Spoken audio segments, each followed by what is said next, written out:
Let's get started. I'm really excited again to be here to talk about environmental sustainability at Genentech. But first, a real brief overview. How many of you have heard of Genentech? Okay, great. So I don't have to go into all of these details. But we've been around for over 40 years, and we're proud to call South San Francisco home, and San Mateo County is home as well. It's where our roots are. I do want to share some notable impacts. We invest every year $10 billion in research and development. That's billion with a B. And our impact to San Mateo County has been impressive as well, with over $2 billion of economic impact. And I think we're on around about 125 million spend every year in San Mateo County. And so I think that's really important to note what a difference a company like Genentech can have in the area. So when we think about the campus, we're pretty sizable out east of 101. So we've got over 5 million square feet of labs, offices, manufacturing space in operation, over 200 acres, about 12,000 people that come to the campus each and every day. And the value of this asset that I manage is about $2.4 billion. And the reason why I share this with you today is with this kind of size and impact, we really want to be a force for good in the community. And I think we can, with this scale, make a difference. So what do? I run an organization called Site Services, and I basically keep the campus running each and every day. So I've got everything from real estate and the long-range planning to facilities, maintenance, utility operations, designing construction. I'm usually the one that people call when their parking is getting upset because of construction projects. Workforce services, so all of the services that support the employees, as well as environmental health and safety and security. And I'm sure there's a few other things in there that I'm responsible for that didn't make it on the slide. So it's a big job, a fun job, and every day is a different day. One of the most fun parts for me is being involved with our environmental sustainability program. And sustainability is really part of our DNA at Genentech. And it's, being a healthcare company, the health and well-being of our employees and the community is vitally important. And at the end of the day, it's really the right thing to do. And so, we think that, believe that, a healthy future for our global community is one that is imperative and that we can actually make a difference in this. And it's, again, really the right thing to do. And our employees care. So we have an organization called Green Jeans that started, Katie, how many years ago did it start? 12 years ago, and it was a grassroots employee organization. It's now grown to over 4,000 members, and it's through our Green Jeans and our employees where we tap into their passion and commitment, as well as the company's overall drive around an innovation platform to make a difference. So these employees get together, they look at best practices, they talk about ways to, and ideas not only to further green our campus, but also to ideas that they can take home and think about how they can contribute to environmental sustainability at home and in their organization, their respective organizations and communities. So how they're organized is through a group called the Sustainability Council. And these employees organize themselves, it's again volunteer, and the leaders of each one of these committees are actually the business leaders that actually have budget accountability. And they gather these different ideas, and through these ideas, they're able to drive our platform forward. And so it's really a grassroots organization where we tap into the passion and engagement of our employees. And then it really supports what we want to do from an executive level around our commitment on the broad scale. So now what I'd like to do is go through a couple of our big initiatives. These are just a few of the many that we're doing on campus. And the first one I'd like to talk about is energy from sustainable sources.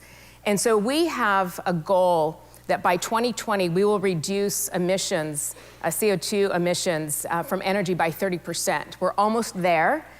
So we actually think that we're going to reach our goal by 2020. And one of the big projects that we just recently completed was a 6 megawatt solar installation. So we anticipate generating over 10 million kilowatt hours of energy through our solar program. These panels are on 9 buildings, 4 parking structures, and it's over 16,000 panels, so pretty impressive installation. And with our solar installation at our Vacaville and Oceanside, which is down in San Diego, manufacturing sites, We actually have one of the largest installations in California, and I believe we have the largest installation on the peninsula. And this program actually will support some of our work in net zero energy buildings, one that I'll talk about in a few moments. We also think about sustainability by design in some of our newer facilities. So we recently opened a building about 2 years ago, Building 35. This is a picture from one of, I think it's from the, looks like it's from the 5th floor. And this project was really around how we can think about a healthy building and an environmentally sustainable building. We partnered with the Lawrence Berkeley lab, the Flex Lab, where we actually took a very scientific approach to the design of the building.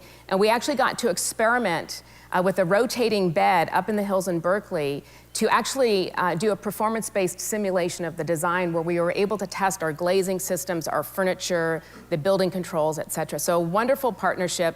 We have some information on our website about this. And we actually are seeing the results of that experimentation. This building is 80% more energy efficient per person than some of the previous buildings that we have on campus. So real impressive.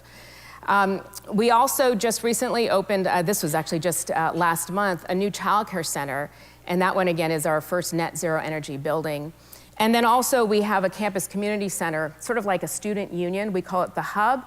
And we also have some pretty interesting and new programs in that building. So this is a photo here of our childcare center, 40,000 square feet for about 375 kids. It's our second center. And again, it's net zero energy. And this is really done through the solar panels on the roof, but also all of the natural lighting. And the sustainability was actually integral part of the design and just a great place for our kids. And we think that's also very important. And then when we talk about our campus health center, or our hub, if you will, we also wanted to bring in some well-being aspects to this building. So 3 of the 4 floors are naturally ventilated. Now imagine this, exercise facilities that's naturally ventilated. We've got this wonderful cool climate in South San Francisco, so through open windows and fans, we can actually take advantage of that.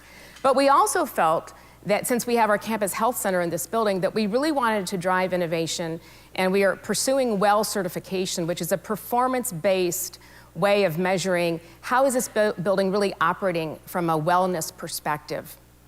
So again, something new that we're doing, and we're also working with WELL to look at WELL communities around looking at having a healthy campus as well.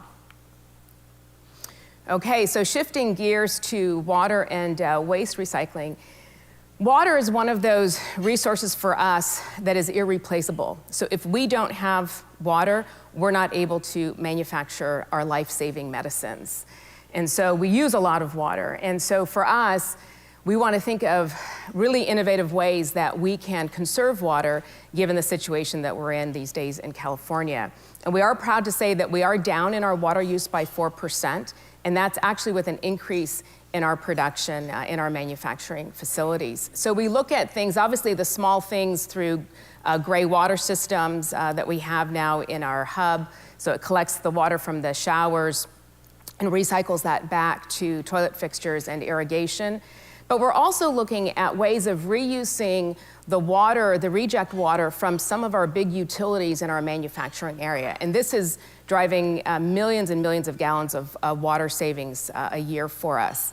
We're also very focused on waste recycling, and there's a lot of work that's going on in that area in partnership with our janitorial company, and also just getting employees to think differently about the waste that is generated through the cafeteria, et cetera. So we all are focusing on those things.